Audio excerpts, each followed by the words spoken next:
अगला दूसरा हमारा पहरा है, ध्यान से देखें कि स शिष्य में अचिंत्यत, उस शिष्य ने सोचा, कौन किसने, जिसको फल दिए थे कि उस यात्री को दे आओ, यानी स्वामी दयानंद ने उस यात्री के लिए, जिसने स्वामी दयानंद को भला बुरा कहा था, उसके लिए फल भेज दिए हैं, भेजने के लिए उसको कह रहा है। तो स शिष्य अचिंत्यत, उस शिष्य ने चिंता की कि स यात्री तो प्रतिदिन अत्र आगत्य, कि वह यात्री तो प्रतिदिन यहाँ आता है और बिना कारण अकारण में, बिना कारण के ही कटु वचनानी, कड़वे वचन, बुरी बातें कथयति कहता है। उस शिष्य ने सोचा कि वो यात्री तो यहाँ प्रतिदिन आता है और यहाँ गुरुजी को बुरे शब्द कहता है और गुरुजी उसके लिए फल भेज रहे हैं। किमर्थम तदाय तस्मय एतानी फलानी, तो किमर्थम किस लिए, तस्मय उसके लिए, एतानी ये सब फलानी फलों को आप भेज रहे हो। उसने सोचा कि वो तो प्रतिदिन आकर बुरी बातें बोलता है स्वामी जी को, और ये उसके लिए मीठे फल किस लिए भेज रहे हैं।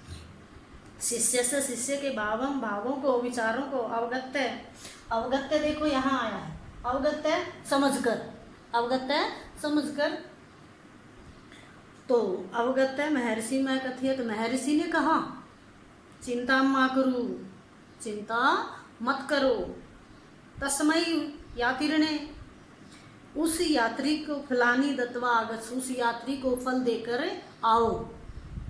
गुरु हो आज्ञा, गुरु की आज्ञा, शिष्य है, शिष्य यात्री ने, यात्री के समीपम गत्वा एवदत, समीप जाकर कहा, गुरु की आज्ञा से उसने उस यात्री के पास जाकर शिष्य ने कहा, अस्माकम स्वामिना, हमारे स्वामी भवतः है आपके कृत्य लिए, एतानी ये फलानी फल प्रेषितानी भेजे हैं, हमारे गुरु ने आपके लिए ये फल भेजे हैं, कृपया स्वीकरो तू, कृपया इसे इन्हें स्वीकार करो।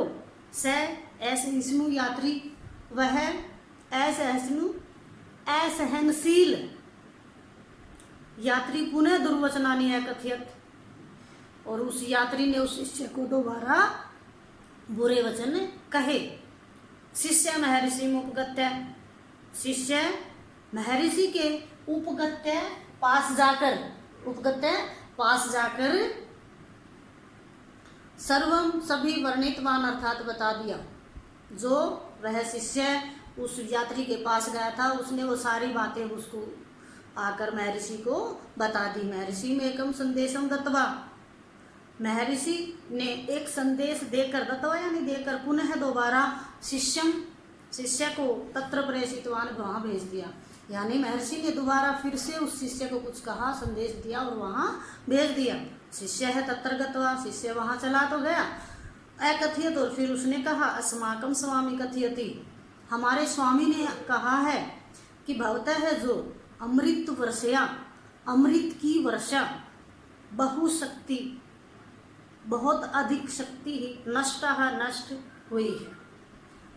उन्होंने उसे कहा कि हमारे स्वामी ने आपके लिए कहा है कि आपने जो अमृत की वर्षा की है उससे आपकी बहुत अधिक शक्ति नष्ट हो गई है, आपकी ताकत नष्ट हुई है। अर्थात अमृत वर्षा किसको कहा है स्वामी ने, जो वो बुरी बातें बोलता था, व्यंग पूर्वक कहा है। हालांकि वो अच्छी बातें नहीं थी, अमृत तो अच्छा होता है, वो अच्छी बातें नहीं थी, लेकिन उन्होंने कहा कि आपने जो अमृत की वर्षा की है उससे आपकी बहुत अधिक शक्ति नष्ट हो गई है। पुनः है अमृत वर्षाई, दोबारा उस अमृत की वर्षा के लिए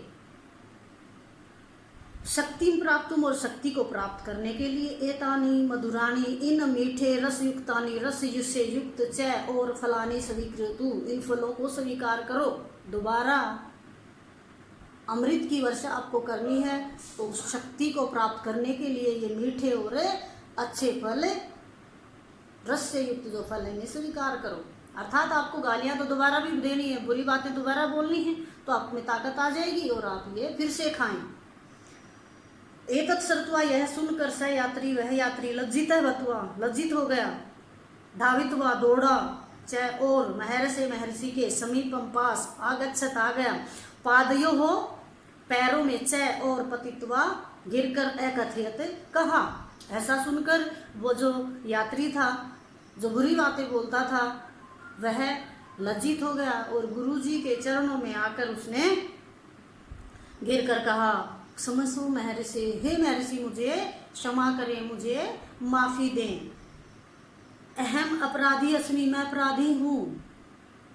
भगवान देव और आप देवता हैं। क्षमस्व, मुझे क्षमा करें। इदम सर्वम दृष्ट्वा, यह सब कुछ देखकर शिष्य चकिता आसन, सारे के सारे जो शिष्य थे वो आश्चर्यचकित हो गए। अर्थात स्वामी जी के साथ जिस यात्री ने बुरा व्यवहार किया, स्वामी जी ने उसके साथ बहुत अच्छा किया और एक अच्छाई ने उसके अंदर की बुराई को मार दिया।